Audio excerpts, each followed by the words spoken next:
emerges into the background. You're getting on the plane into green, there's like a hairdo with some teeth floating in the air going,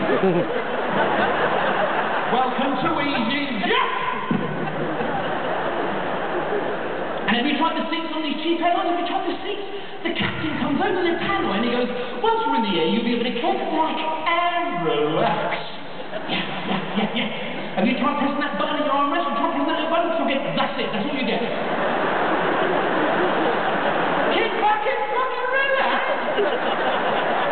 What's this hobbit fucking air, right?